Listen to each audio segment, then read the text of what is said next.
Hello and welcome to Shelf Life. I'm Kimberly Dykeman. My guest today is pretty darn brilliant. He is a retired lieutenant colonel. His name is Joseph Hoffler, and he's going to share with you his incredible real-life tragic career story in the U.S. Air Force by spotlighting his book, Promotion Denied. Please warmly welcome Joseph Hoffler. Let's dive into your background first and foremost. Well, thank you.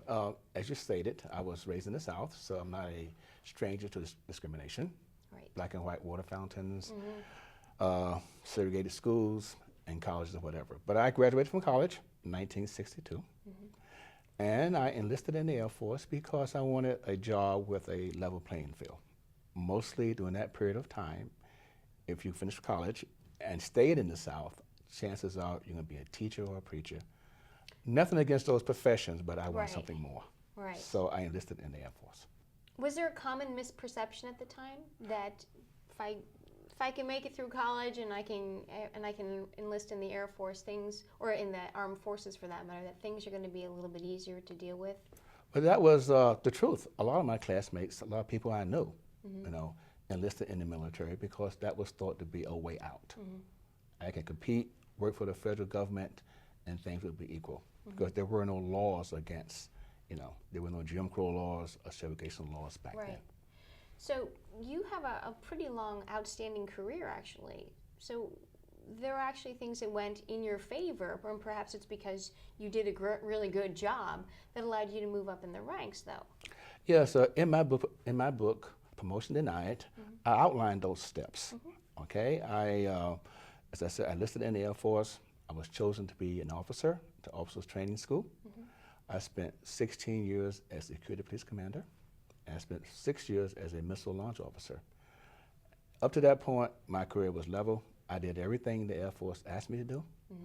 I competed on level ground, and I succeeded in every endeavor I tried. They awarded you along the way and acknowledged what you were doing as done good, right? Yes, done good. And then? Then I was chosen to be the first black squadron commander in the Air Force at the Air Force Academy. And during this period of time, I had achieved my master's degree, which is required for promotion, recommended. I had completed my professional military education. And also at the Air Force Academy, I was in what they call a promotable slot, a slot where you can get promoted in. So I had done everything the Air Force had asked me to do. I had competed equally and had exceeded expectations. However, I could not overcome a witch hunt that was racially motivated. Okay, let's dive into the juice of this, because even the subtitle of the book mentions betrayal and cover-up and racism. As I was getting ready to meet promotion board for colonel, my supervisor, who had supervised me for only 10 days, and some senior officers launched a witch hunt. By a witch hunt, I mean they actually recruited an airman in my squadron who was performing poorly to go out and dig up dirt on me. A white gentleman, by the way. White gentleman, yes. Correct. To dig up dirt on me. Everything he dug up was not true, but all they wanted was something to give me a letter of reprimand. Okay. As I said before, I was not a stranger to segregation. I grew up with it. But this really struck me because I didn't believe it. I had not faced that in over 20-something years. I didn't believe it.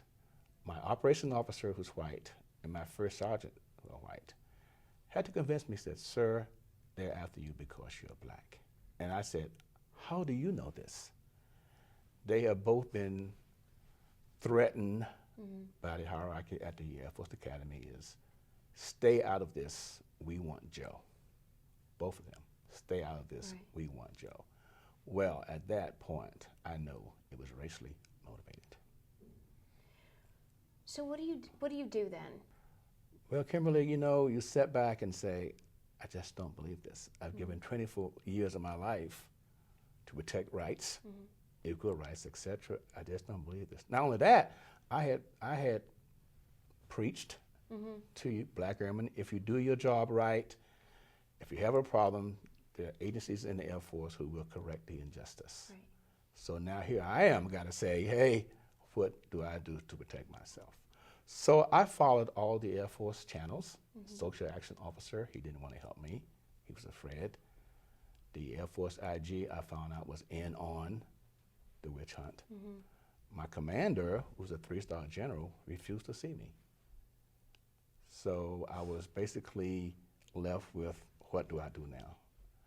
And my operation officer, who was white, helped me tremendously. He made a phone call and set up an appointment for me to see my congressman. And you thought, great. Great. This is going to work out, right? Once the people know what's happening, Right. once the truth is out there, this is going to happen, but it didn't work that way. So what happened? They did an investigation, and they found out that I was guilty or whatever. I don't know. They didn't tell me this. But after I retired, the general revoked my medal that I received upon my retirement. Sort of nullifying all these things that you've Yes, done. a stab in the face. And also, you know, as a commander, whether it's discipline or humiliation, they tried and succeeded in humiliating me numerous times.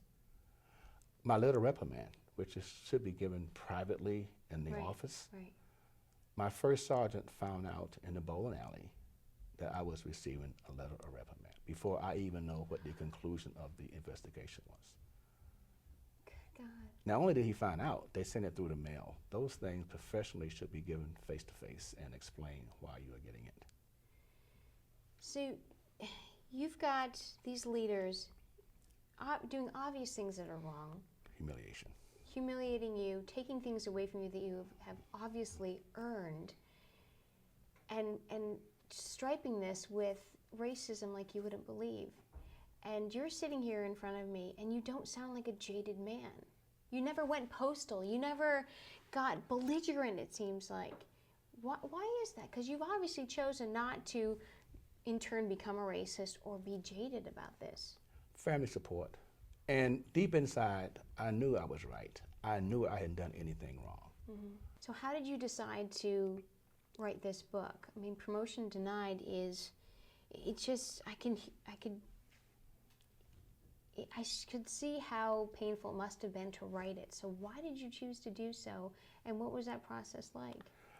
I chose to write the book because I wanted to get the word out to the Air Force and to all fair-minded taxpayers that it happened at the Air Force Academy. I was there during the era when racism was rampant, uncontrolled, and sanctioned. And there was nothing you could do about it. This was racism in your face, Joe Hoffler, and what are you going to do about it?